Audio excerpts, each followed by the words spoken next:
Hello students, एक बार पुनः आप सबका आपके अपने यूट्यूब चैनल्स के ऊपर हार्दिक स्वागत है। हम कर रहे थे फर्स्ट लेसन और फर्स्ट लेसन का नाम है संसाधन एवं विकास।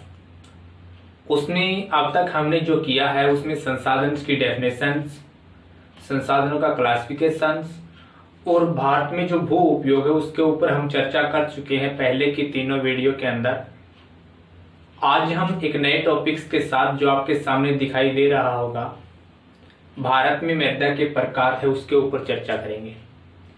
इस पे चर्चा करने से पहले मैं आप सभी से एक रिक्वेस्ट करना चाहूंगा कि आपने जो अब तक जो 3 वीडियो देखी हैं उसमें जो आप थोड़ा थोड़ा पार्ट देख रहे हैं,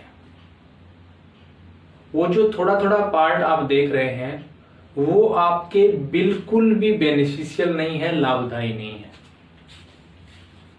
मेरी सभी स्टूडेंट्स से विनम्र निवेदन है कि आप कम से कम देखो, कोई भी जो वीडियो बनी है वो 30 मिनट्स से ज्यादा नहीं है, अबाउट 30 मिनट्स है, कुछ तो 15 मिनट्स की भी है, कुछ है वो स्टार्टिंग वाली 5-7 मिनट की होगी। तो जो भी आप देखे कम से कम उतना कंफर्म कर ले। मान लेते 5 मिनट की देखे, 2 मिनट की, 4 मिनट की, स्टार्टिंग से देखे, स्किप न करें कि मान लेते 10 सेकंड आगे से देख लिया, 10 सेकंड लास्ट वाली देख लिया, इससे आपको कोई फायदा होने वाला नहीं है। ठीक है, तो जितनी जो मेहनत है हम कर रहे हैं वो आपके लिए है, और आप उस मेहनत को कितना भुनाते हो या कितना जाया करते हो वो आपके ऊपर डिपेंड करता है। ठीक है, तो आप उसको जाया करोगे तो वो आपके लिए नुकसानदायी है, हमारे लिए नुकसानदायी नहीं है। तो सभी स्टूडेंट्स को पुनः एक बार विनम्र निवेदन है कि आप कम से कम उस वीडियो को पूरा देखें, चाहे 4 बार 5 बार करके 6 बार करके उसको देखें, छोटे छोटे पार्ट्स में करके देखें, लेकिन उसको पूरा देखें ताकि जो हम चीज जिसके ऊपर डिस्कशन कर रहे हैं, हम जो टॉपिक डिस्कशन कर रहे हैं वो टॉपिक्स कम से कम थोड़ा बहुत आपके अंदर जाए, आपकी अंडरस्टैंडिंग बने, समझ बने उसकी।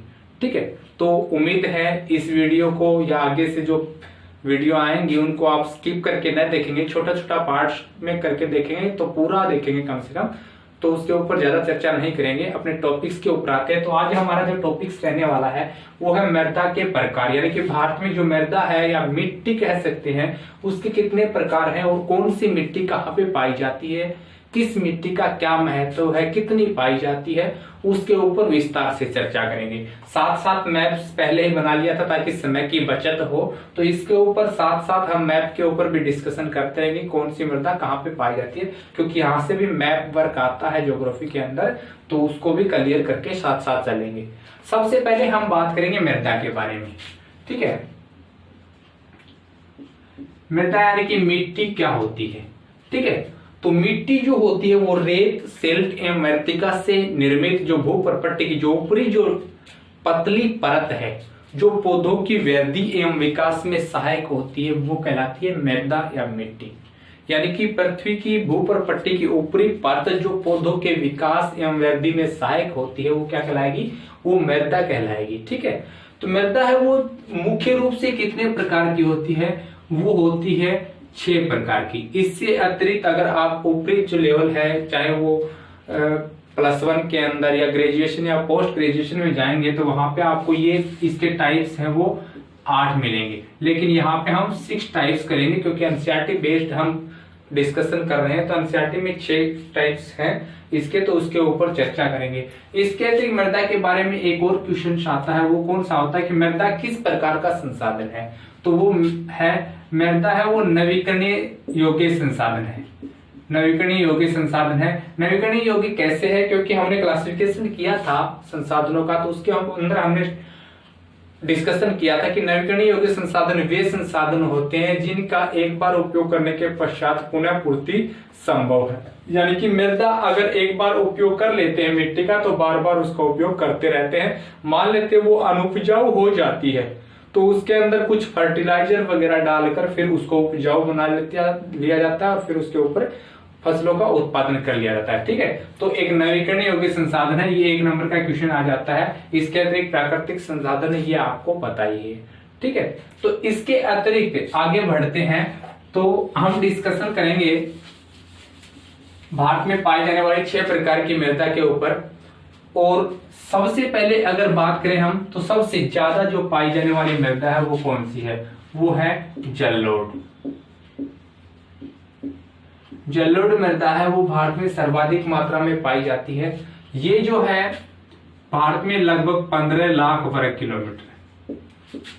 किलोमीटर क्षेत्र में पाई जाती है। भारतीय कुल भूभाग का लगभग 43.7% जो क्षेत्र घेरे हुए है वो कौन सी है? जलोढ़ मृदा है।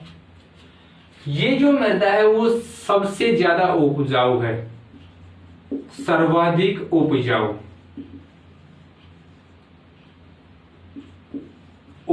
मृदा है। इस मृदा का निर्माण जो होता है, उत्तर भारत की 3 प्रमुख नदियां हैं। एक है सिंधु, एक है गंगा और एक है ब्रह्मपुत्र। ये 3 प्रमुख बड़ी नदियां और इनकी सहायक नदियों के द्वारा बहाकर लाई गई मिट्टी के जमाव से क्या होता है? जलोढ़ मृदा का निर्माण होता है। स्टार्टिंग में अगर हम इसको शब्द से ही तोड़ के देखें तो ही हमें इसका स्पष्ट होता है कि जल लोड, यानी कि जल में लोड करके लाई गई जो मृदा है, जो शिल्ट है, उसके जमाव से क्या होता है? जलोढ़ मृदा का निर्माण होता है। ठीक है, तो उत्तर भारत की 3 प्रमुख नदियां सिंधु, गंगा और ब्रह्मपुत्र तथा उसकी सहायक नदियों के द्वारा बहाकर लाई गई जो मिट्टी होती है उससे को कहते हैं जलोढ़ मृदा। ठीक है, तो सर्वाधिक 15 लाख वर्ग किलोमीटर क्षेत्र में फैली हुई है, सर्वाधिक उपजाऊ भी है ये। इस मिट्टी के अंदर 3 प्रमुख तत्व पोटास, फास्फोरस और चूना युक्त होती है ये मिट्टी। ये तीनों जो तत्व हैं इसके अंदर प्रचुर मात्रा में पाए जाते हैं, जो इसकी उपजाऊ शक्ति को बढ़ाने में महत्वपूर्ण भूमिका निभाते हैं। ठीक है, तो ये भी इसकी एक विशेषता हो गई। मान लेते हैं कि हम ये इसकी विशेषताएं कर रहे हैं, जलोढ़ मृदा की कुछ विशेषताएं, 3 विशेषताएं, 4 विशेषताएं, 5 विशेषताएं, इस प्रकार से क्वेश्चन आ जाता है। वैसे अगर लॉन्ग आंसर टाइप क्वेश्चन बनता है कि भारत में पाई जाने वाली विभिन्न प्रकार की मृदा का वर्णन कीजिए, तब आपको इसके स्टार्टिंग से करेंगे कि जलोढ़ मृदा के बारे में डिस्कशन करेंगे। तो सर्वाधिक मात्रा में पाई जाने वाली मिट्टी है ये, सबसे ज्यादा उपजाऊ है। इसका निर्माण किससे होता है?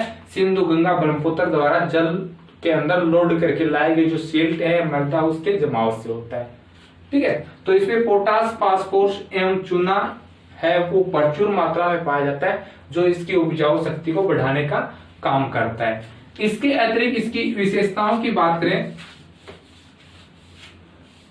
तो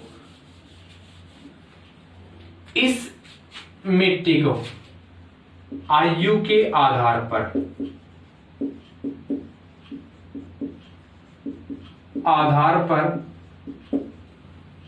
दो भागों में बांटा गया है। 2 भागों में बांटा जाता है और ये क्वेश्चन बार बार एनुअल एग्जाम के अंदर आता है कि आयु के आधार पर जलोढ़ मृदा को कौन से 2 भागों में बांटा जाता है। तो इसमें फर्स्ट जो है वो है खादर, या इसको बोल देते हैं नवीन जलोढ़,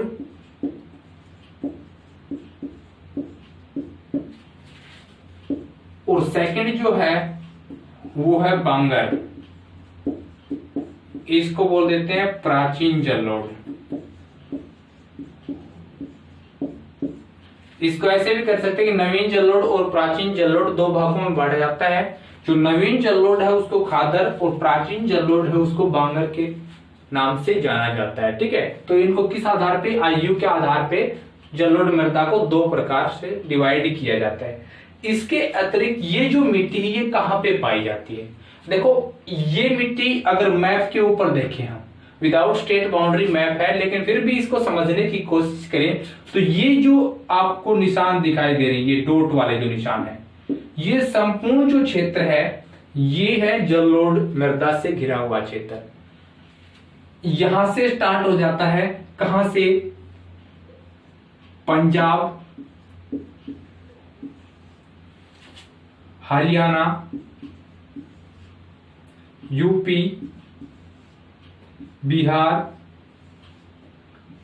और वेस्ट बंगाल है। मुख्य रूप से ये 5 राज्य बिल्कुल लाइन में पड़ते हैं। इन राज्यों में जलोढ़ मृदा है वो पाई जाती है। इसके अतिरिक्त मध्य प्रदेश का कुछ हिस्सा है, राजस्थान का कुछ हिस्सा है और गुजरात में ये मिट्टी है बहुत कम मात्रा में पाई जाती है। ठीक है, इसके अतिरिक्त यहां से अगर बात करें तो उड़ीसा के अंदर एक नदी है महानदी। महानदी के डेल्टाई क्षेत्र में ये मृदा पाई जाती है। यहां आंध्र प्रदेश के तटीय क्षेत्रों में कृष्णा नदी है। कृष्णा नदी के डेल्टाई क्षेत्र में ये मृदा पाई जाती है। इसके अतिरिक्त तमिलनाडु के अंदर कावेरी नदी का डेल्टा है, यहां पे ये मिट्टी प्रचुर मात्रा में पाई जाती है। ठीक है, तो ये कहां कहां पे पाई जाती है? पंजाब, हरियाणा, यूपी, बिहार और पश्चिम बंगाल। इसके अतिरिक्त पूर्वी तटीय डेल्टाई प्रदेशों के अंदर ये मिट्टी वो प्रचुर मात्रा में पाई जाती है। ठीक है, ये मिट्टी मुख्य रूप से अगर बात करें हम तो गेहूं, चावल और गन्ने की फसल के लिए महत्वपूर्ण होती है।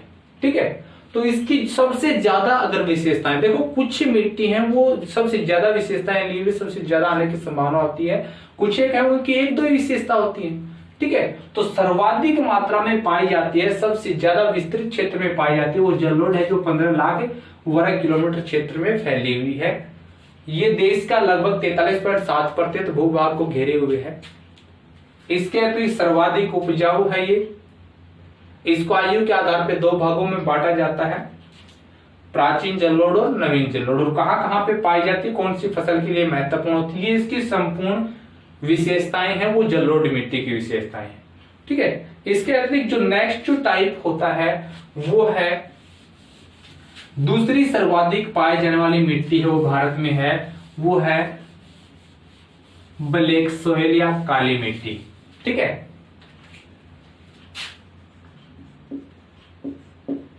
काली मिट्टी। ठीक है, दूसरी सर्वाधिक मात्रा में पाई जाने वाली मिट्टी है ये जो मिट्टी है वो लगभग 5 लाख वर्ग kilometre 5 lakh kilometre square area के अंदर फैली हुई है ये। इस मिट्टी को और भी कई नामों से जाना जाता है। एक तो इसको कहा जाता है रेगुर मिट्टी,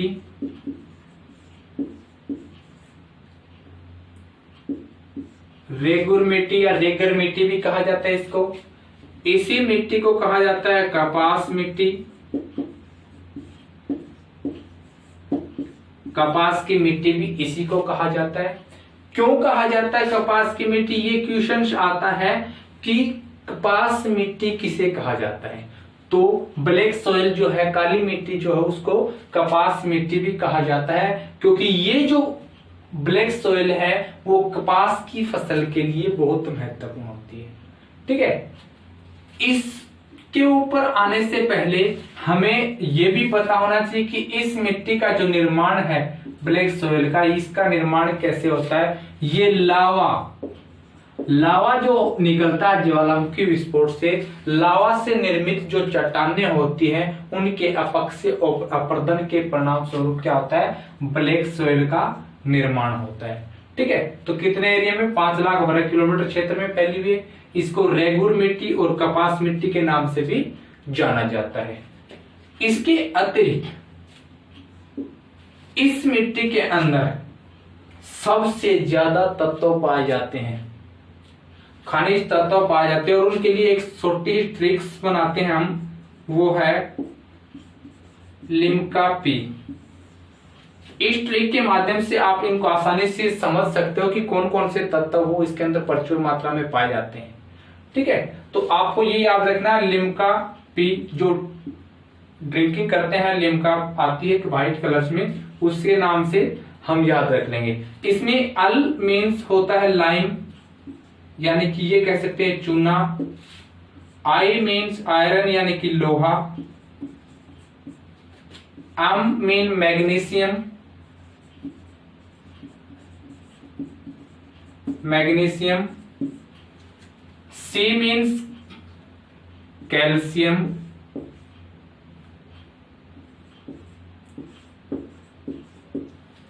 और ए मीन्स एल्यूमिनियम,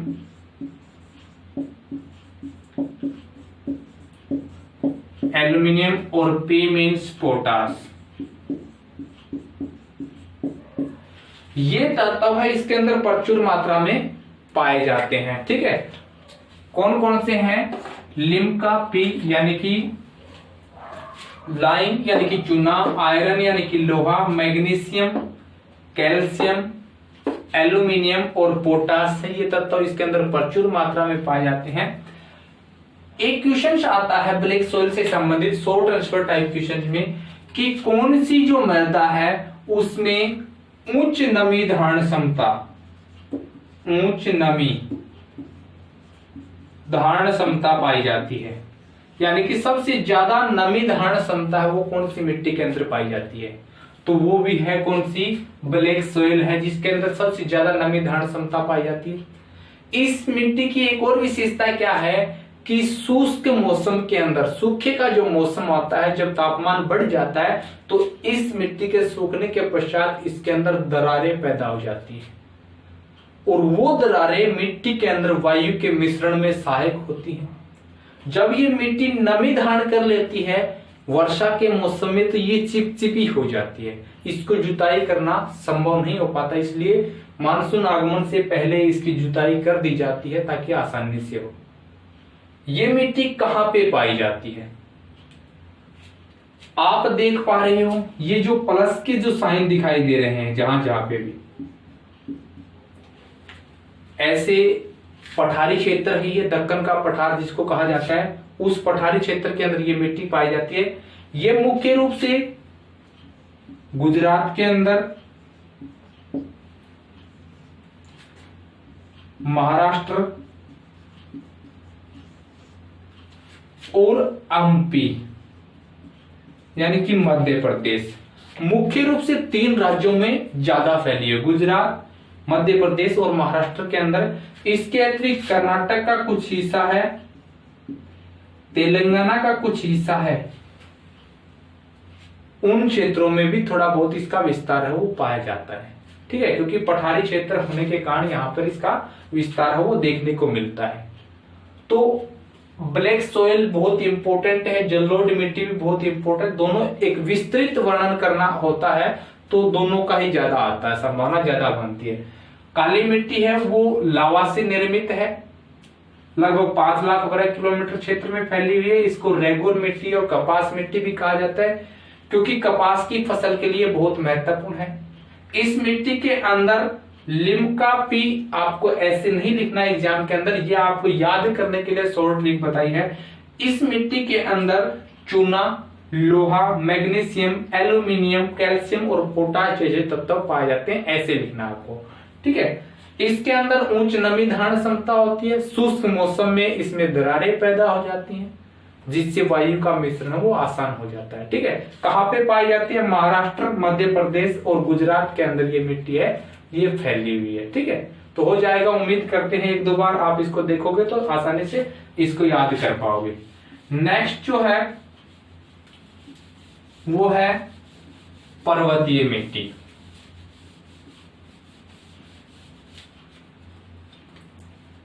नेक्स्ट जो है वो है पर्वतीय मिट्टी, माउंटेन सॉइल कह सकते हैं। नाम से ही स्पष्ट है कहां पे पाई जाएगी, पर्वतीय क्षेत्रों के अंदर, ये बताने की आवश्यकता नहीं, फिर भी डिस्कशन करेंगे। ये जो मिट्टी है इसका निर्माण नदियों के बहाव के साथ जो मोटे कंकड़ पत्थर आते हैं वो पर्वतीय क्षेत्रों के अंदर जमा हो जाते हैं, या उनके आपस में सनी घर्षण के कारण, आपस में टकराने घर्षण के कारण छोटे छोटे बारीक कणों के रूप में परिवर्तित होते रहते हैं और वो रास्ते में जमा हो जाते हैं पर्वतीय क्षेत्रों में या पर्वतीय क्षेत्रों की घाटी के अंदर। उसके जमाव से इस मिट्टी का निर्माण होता है, पर्वतीय मिट्टी का।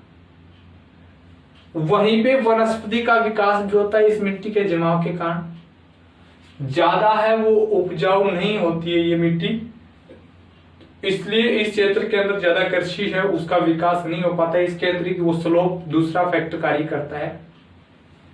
ये जो मिट्टी है वो देश के अंदर लगभग 2.85 लाख किलोमीटर स्क्वायर में फैली हुई है। 2.85 लाख किलोमीटर स्क्वायर में फैली हुई है ये मिट्टी। ज्यादा उपजाऊ नहीं है, फिर भी यहाँ पे कुछ क्षेत्रों में कृषि की जाती है। यहाँ पे जो प्रमुख फसल होती है, जैसे काजू की बात करते हैं, काजू की फसल के लिए कौन सी मिट्टी महत्वपूर्ण होती है, क्वेश्चन पूछ लिया जाता है, तो वो माउंटेन सोइल होती है। कई कई जगह अपवाद स्वरूप लेटराइट सोइल की भी चर्चा कर ली जाती है। ठीक है, तो उसके ऊपर चर्चा नहीं करेंगे, हम बात करेंगे काजू की फसल के लिए इतने क्षेत्र में फैली हुई है। ये जो मिट्टी है ज्यादा उपजाऊ नहीं है, इसके अतिरिक्त और ज्यादा इसकी विशेषताएं नहीं है ज्यादा माउंटेन सोइल की। एक दो विशेषताएं हो गई, यानी कि सर्वाधिक ये कितने क्षेत्र में फैली हुई है, कौन सी फसल के लिए महत्वपूर्ण होती है, नदियों के द्वारा जो मोटे मोटे कंकड़ लाए जाते हैं उसको पर्वतीय क्षेत्रों में जमा होने से इसका निर्माण होता है। वनस्पति का विकास भी इस क्षेत्र के अंदर पाया जाता है। ठीक है, इसके अतिरिक्त ये मिट्टी कहाँ पे पाई जाती है, यह आप चर्चा कर सकते हो। ये देखो जम्मू कश्मीर है, यहाँ पे हिमाचल प्रदेश है, यहाँ पे यूके यानी कि उत्तराखंड है, सिक्किम के अंदर है और अरुणाचल प्रदेश। ये प्रमुख राज्य हैं जो पर्वतीय राज्य हैं। इन राज्यों के अंदर इस मिट्टी का विस्तार है वो ज्यादा देखने को मिलता है। ठीक है, जम्मू कश्मीर, हिमाचल, उत्तराखंड, सिक्किम और अरुणाचल प्रदेश के अंदर ये मिट्टी है वो पाई जाती है, इसका विस्तार पाया जाता है। ठीक है, तो पर्वतीय मिट्टी हो जाती है। इसके पश्चात जो मिट्टी आती है वो आती है लाल मिट्टी, रेड सोइल है वो। ये जो मिट्टी है नाम से स्पष्ट है, इसका रंग होता है कैसा, लाल। इस मिट्टी का निर्माण जो है वो आग्नेय जो शैल होती हैं, आग्नेय व कायांतरित शैलों के अपक्षय के कारण, अपक्षय व अपर्दन यानी कि टूटने और आपस में घिसने के कारण क्या होता है, इस मिट्टी का निर्माण होता है। इस मिट्टी के अंदर जो है वो आयरन की मात्रा यानी कि लोह की मात्रा अधिक पाई जाती है। लोह मात्रा अधिक पाई जाती है इसके अंदर। इसके कारण जब ये मिट्टी जल के संपर्क में आती है तो क्या होता है, ये अपना रंग परिवर्तित कर देती है। जैसे लोहा जल के संपर्क में आने पर जंग लगता है तो उसका रंग ऑटोमेटिकली परिवर्तित हो जाता है, वो जो है वो रेड कलर में परिवर्तित हो जाता है। ऐसी ये मिट्टी आयरन की मात्रा के कारण जब जल के संपर्क में आती है तो आयरन ऑक्साइड की क्रिया होती है और उसके कारण ये अपना रंग परिवर्तित करके लाल रंग की हो जाती है, इसलिए इसको रेड सोइल के नाम से जाना जाता है। ये जो मिट्टी है ये अधिक उपजाऊ नहीं है, यानी कि कम उपजाऊ होती है, लेकिन खाद व उर्वरक का इस्तेमाल करके इसके अंदर कृषि की जाती है और विशेष रूप से चावल की कृषि है वो यहाँ पे की जाती है रेड सोइल के अंदर। ये जो मिट्टी ये कहाँ पे पाई जाती है, आपको ये जो रेड कलर का डॉट साइन दिख रहे हैं, ये जो हिस्सा है, यहाँ पे हम चले उड़ीसा से लेकर छत्तीसगढ़, आंध्र प्रदेश, तमिलनाडु और कर्नाटक का कुछ हिस्सा है। ये पूरी की पूरी बेल्ट है। इस बेल्ट के अंदर लाल मिट्टी है वो पाई जाती है। इसके अतिरिक्त पूर्वोत्तर भारत के ये राज्य हैं जैसे नागालैंड है, मणिपुर है, मिजोरम है, ये जो राज्य हैं यहाँ पे भी ये मिट्टी है वो प्रचुर मात्रा में देखने को मिलती है। ठीक है, लगभग ये मिट्टी है ये भारत में 2 लाख वर्ग किलोमीटर क्षेत्र में फैली हुई है। 2 लाख किलोमीटर स्क्वायर में फैली हुई है ये मिट्टी। ठीक है, तो इसकी ज्यादा विशेषताएं नहीं, आग्नेय और कांतरित शैलों के अपक्ष से और अपरदन से इसका निर्माण होता है। लगभग 2 लाख वर्ग किलोमीटर क्षेत्र में फैली हुई है। लौह की मात्रा होती है जब जल के संपर्क में आती है ये, तो क्या करती है, आयरन ऑक्साइड की प्रक्रिया के कारण ये रंग परिवर्तित करके रेड दिखाई देती है, इसलिए इसको रेड सॉइल के नाम से जाना जाता है। कम उपजाऊ है लेकिन खाद और उर्वरक डाल के इसमें कैल्शियम वो की जाती है। ठीक है, ये हो जाएगा। नेक्स्ट जो है हमारी जो मिट्टी की टाइप्स है, 5th वो है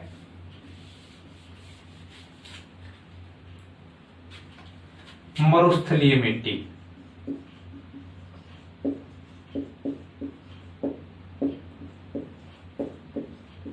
मरुस्थलीय मिट्टी, डेजर्टेड सॉइल भी जिसको कह सकते हैं। देखो, डेजर्ट की बात आती है, मरुस्थल की बात आती है तो हमारा ध्यान जाता है राजस्थान के अंदर, कि जो मरुस्थल की बात आती है तो हमारा ध्यान जाता है टिब्बों की तरफ, और टिब्बे कहां पे, राजस्थान में चर्चा होती है। तो मरुस्थलीय मिट्टी की बात करें तो हम सबसे पहले हमारा ध्यान जाएगा राजस्थान में। राजस्थान में ये मिट्टी पाई जाती है। ये मिट्टी है देश के अंदर लगभग 1.42 लाख वर्ग किलोमीटर स्क्वायर क्षेत्र में फैली हुई है। लगभग 1.5 लाख के आसपास वर्ग किलोमीटर क्षेत्र में फैली हुई है ये मिट्टी। इस मिट्टी के अंदर जो मिट्टी के जो कण होते हैं वो मोटे होते हैं,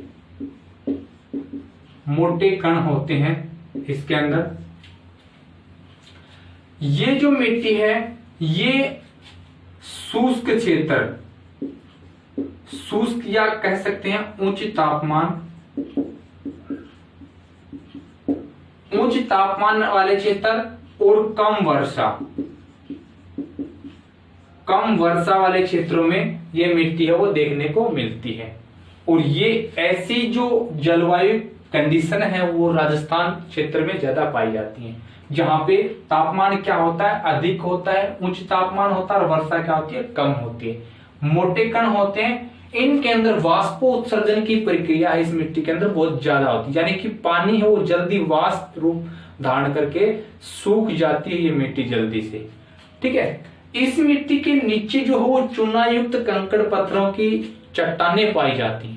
ठीक है, तो इसमें फिल्ट्रेशन की जो प्रक्रिया होती है, जो पानी के चूसने की प्रक्रिया होती है, बहुत कम हो पाती है, इसलिए हल्की सी बारिश के अंदर जो ऊपरी लेयर है वो बहकर चल जाती है। राजस्थान के बाड़मेर वाले क्षेत्र में हम बाढ़ देखते हैं, उसका कारण यही देखने को मिलता है। ठीक है, तो ज्यादा कुछ डिस्कशन करने की आवश्यकता नहीं है। इसका एरिया हम याद रखेंगे, मोटे कण, शुष्क, उच्च तापमान और कम वर्षा वाले क्षेत्रों में यह मिट्टी पाई जाती है। इस मिट्टी के उपजाऊपन कम होता है, लेकिन इंदिरा गांधी नहर की चर्चा सुनी होगी आपने।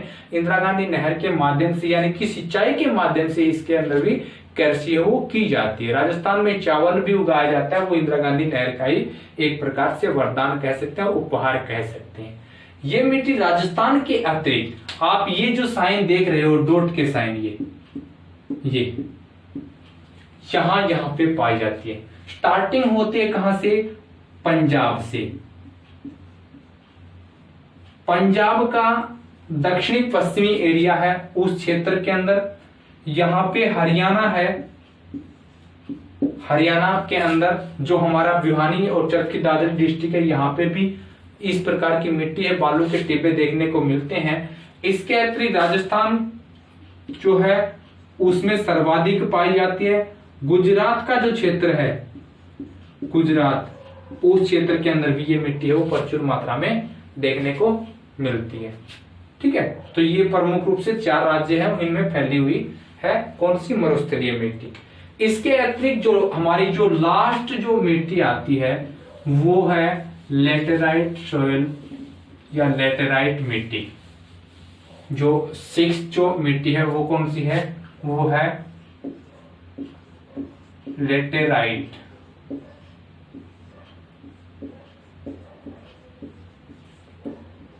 लेटराइट मिट्टी, लेटराइट सॉइल, ये है भारत में सबसे कम क्षेत्र में 1.20 लाख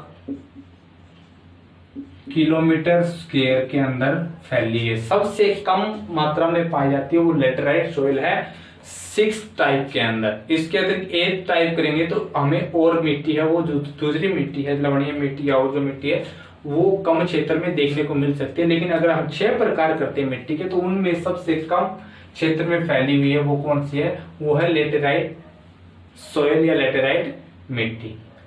लगभग 1.25 लाख वर्ग किलोमीटर क्षेत्र में फैली हुई है। ये जो मिट्टी है, ये मिट्टी उच्च तापमान,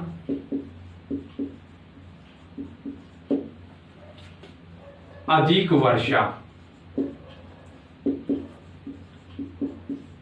वर्षा वाले क्षेत्रों में पाई जाती है। जहां पे तापमान क्या है, तापमान है वो उच्च है और वर्षा भी क्या है, अधिक होती है, उस क्षेत्र के अंदर ये मिट्टी है वो पाई जाती है। ये जो मिट्टी अगर नाम के आधार पे बात करें तो ऐसी चर्चा की जाती है कि जो लेटराइट जो शब्द है वो लेटर से निकला है, लेटर से, और इसका अर्थ बताते हैं ईंट। अर्थात कहने का अभिप्राय ये है कि इस मिट्टी है वो ईंट के रंग जैसी होती है, जो ईंटें होती हैं उसके रंग जैसी होती है, इसलिए इसको लेटेराइट सॉइल या लेटेराइट मिट्टी के नाम से जाना गया। ठीक है, ये मिट्टी है वो कम उपजाऊ होती है, ज्यादा उपजाऊ शक्ति इसके अंदर देखने को नहीं मिलती है। इस मिट्टी के अंदर जो महत्वपूर्ण जो फसलें हैं उनके बारे में हमें पता होना चाहिए, जैसे चाय है, कॉफी है, या हम कहवा भी कह सकते हैं इसको। ये जो फसलें हैं वो प्रमुख रूप से इस मिट्टी के अंदर उगाई जाती हैं।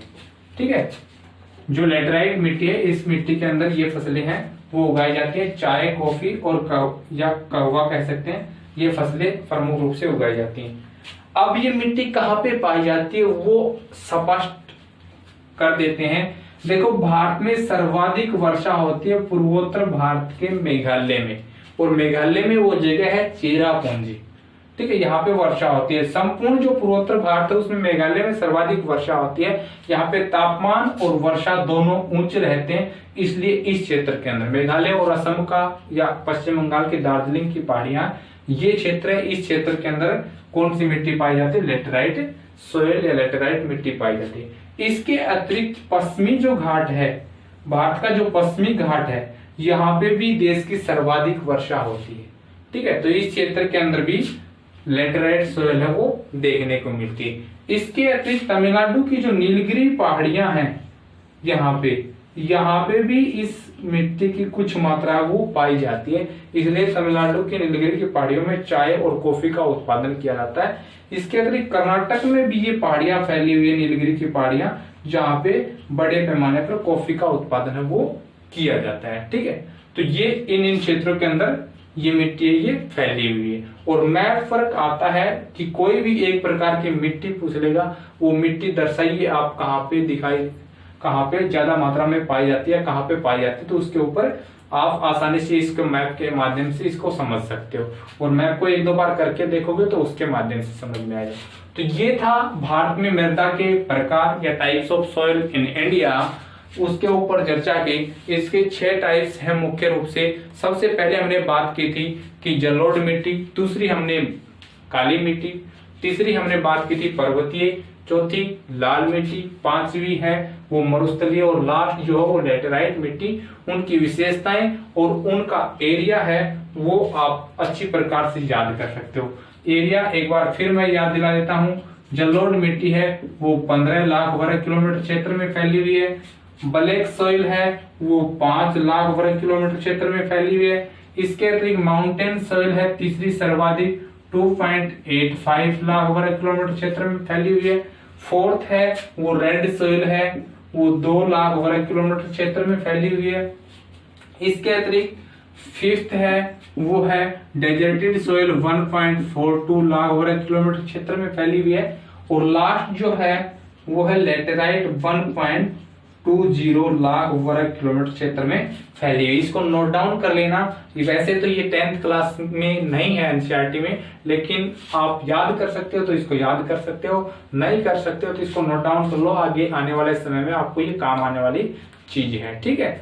तो इस प्रकार से आप इस वीडियो को 1-2 बार देखोगे। फिर लास्ट में फिर रिक्वेस्ट है, कृपया स्किप न करें वीडियो को, जितना हो सके कम देखें लेकिन पूरा देखें। स्किप करने से 10-10 सेकंड का देखेंगे तो न घर के रहेंगे और न घाट के रहेंगे। यानी कि जो हमारा जो मकसद हम लेके चले हैं, जो आपके अंडरस्टैंडिंग को लेकर, तो उस मकसद में हम न तो आप पूरे हो पाएंगे न हम पूरे हो पाएंगे, और वहां पे आपको इसका सबसे ज्यादा नुकसान है वो उठाना पड़ेगा, ठीक है। तो सभी स्टूडेंट्स से विनम्र रिक्वेस्ट है कि इसको वीडियो को पूरा देखें, 5-5, 4-4 मिनट का, ठीक है। तो आज के लिए इतना ही। नेक्स्ट वीडियो के अंदर हम एक नए टॉपिक्स के साथ पुनः हाजिर होंगे। थैंक यू, धन्यवाद।